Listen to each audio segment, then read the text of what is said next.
Hello, मी अमृता गोरे माझ्या चॅनलमध्ये तुमचं सगळ्यांचं मनापासून स्वागत करते।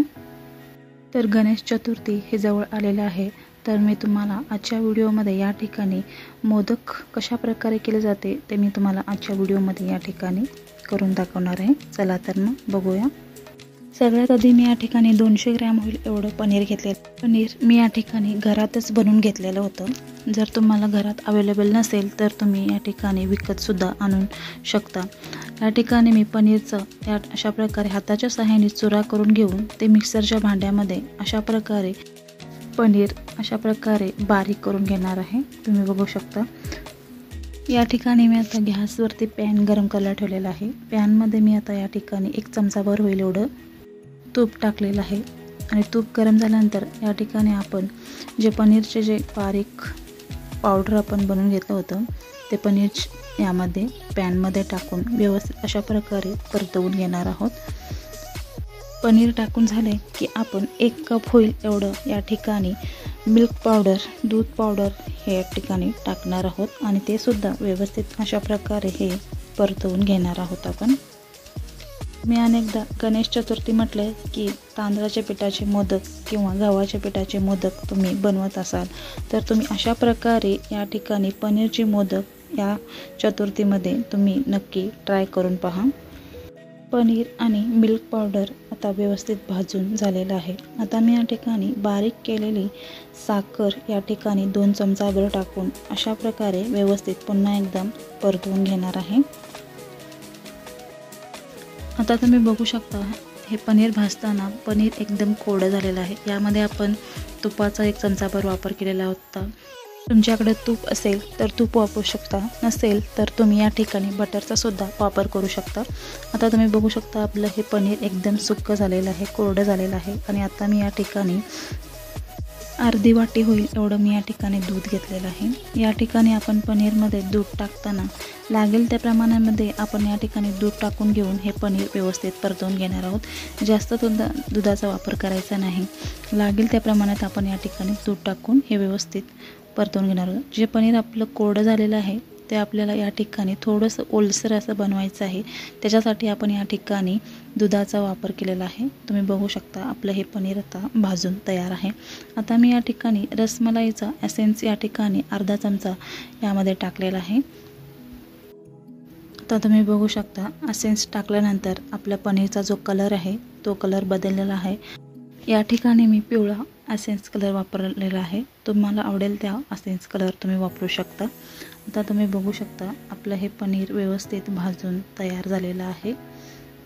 जर तुम्ही याच्यामध्ये ड्रायफ्रूटचा जर वापर करणार असेल तरी सुद्धा तुम्ही या ठिकाणी वापर करू शकता। मी या ठिकाणी ड्रायफ्रूट्स वापरलेले नाही आहे। आता आपला जो मोदकाचा जो सारण आहे तो या ठिकाणी तयार झालेला आहे आणि आता मी या ठिकाणी पॅनमधून बाहेर काढून घेणार आहे। थंड होण्यासाठी मी या ठिकाणी ठेवणार आहे। जर तुम्हाला हे जरा जास्त जाड वाटत असेल तर तुम्ही या ठिकाणी मिक्सरमध्ये थोडंसं बारीक करून घेऊ शकता। आता या ठिकाणी मी लागेल त्याप्रमाणे आता थोडंसं यामध्ये दूध टाकून घेऊन हे मोदकाचं जे सारण आहे ते अशा प्रकारे बनवून घेणार आहे। तुम्ही बघू शकता लागेल त्या प्रमाणामध्ये आपण या ठिकाणी दूध टाकून हे सारण बनवून घेऊ शकतो। आता यामध्ये मी या ठिकाणी चारोळ्या टाकलेला आहे आणि त्यामध्ये गुलाबाच्या पाकळ्यासुद्धा टाकून घेतलेल्या आहे। गुलाबाच्या पाकळ्या या ठिकाणी ऑप्शनल आहे, तुम्हाला आवडत असेल तर तुम्ही टाकू शकता, नसेल तर नका टाकू। आता या ठिकाणी हे पनीरचे जे सारण आहे हे या ठिकाणी अशा प्रकारे मी मळून घेतलेलं आहे। तुम्ही बघू शकता या ठिकाणी लागेल त्या प्रमाणात आपण दूध टाकणार आहोत। जास्त दूध टाकलं तर पातळ होण्याची शक्यता आहे, लागेल त्या प्रमाणात तुम्ही दूध टाकून घेऊ शकता। आता या ठिकाणी मोदकाचा साचा घेतलेला आहे आणि त्या साच्याला मी या ठिकाणी ब्रशच्या सहाय्याने या ठिकाणी त्या मोदकाच्या साच्याला तेल लावून घेणार आहे। आता मी या ठिकाणी या साच्यामध्ये बोटाच्या सहाय्याने तेल व्यवस्थित लावून घेणार आहे। आता तेल लावून झालेलं आहे आणि प्रत्येक साच्यामध्ये मी आता या ठिकाणी चारोळ्या टाकणार आहे। आधी चारोळ्या टाकून झाल्यानंतर मी या ठिकाणी तयार पनीरचं मोदकाचं जे सारण आहे ते सारण मी आता या मोदकाच्या प्रत्येक साच्यामध्ये टाकून घेऊन अशा प्रकारे मी हे या ठिकाणी पनीर मोदक बनवून घेणार आहे। तुम्ही बघू शकता अशा प्रकारे मी चारोळा टाकलेला आहे प्रत्येक साच्यामध्ये आणि त्यानंतर मी या ठिकाणी तो पनीरचा जो सारण आहे प्रत्येक साच्यामध्ये टाकून अशा प्रकारे मोदक मी या ठिकाणी बनवून घेणार आहे। हे मोदक बनवण्यासाठी एकदम कमी साहित्य आणि कमी मिनिटांमध्ये हे तयार होणारे मोदक आहेत। या ठिकाणी आपल्याला तांदळाच्या पिठाचा जो आपण मोदक बनवून घेतो त्या ठिकाणी आपल्याला तांदळाच्या पिठाला उकड घ्यावी लागते, त्यानंतर सारण बनवून घ्यायला लागतो, किंवा गव्हाच्या पिठाचं बनवताना सुद्धा आपण या ठिकाणी चपातीचं पीठ किंवा गव्हाचं पीठ मळून घेतो, त्यानंतर सारण बनवून घेतो। अशा प्रकारे आपण तांदळाचं किंवा गव्हाचं या ठिकाणी मोदक बनवून घेतो। तर अशा प्रकारे पनीरचे मोदक तुम्ही नक्की ट्राय करा आणि कमी प्रमाणात आम्ही कमी साहित्यात या ठिकाणी सगळ्यात महत्त्वाचे म्हणजे कमी वेळात हे तयार होणारे मोदक आहेत। तर या गणेश चतुर्थीला तुम्ही नक्की ट्राय करून पहा।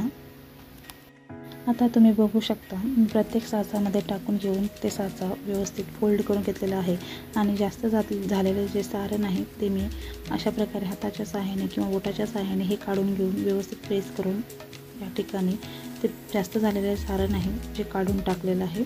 आणि आता तुम्ही बघू शकता आपले हे एकदम 5 असे मोदक या ठिकाणी तयार झालेले आहेत। तुम्ही बघू शकता मोदक या ठिकाणी मी काढून अशा प्रकारे प्लेटमध्ये या ठिकाणी ठेवणार आहे। तुम्ही बघू शकता आता आपले पनीर मोदक या ठिकाणी बनून तयार झालेले आहेत। तर तुम्हाला ही आजची पनीर रसमलाई रेसिपी कशी वाटली सांगायला विसरू नका।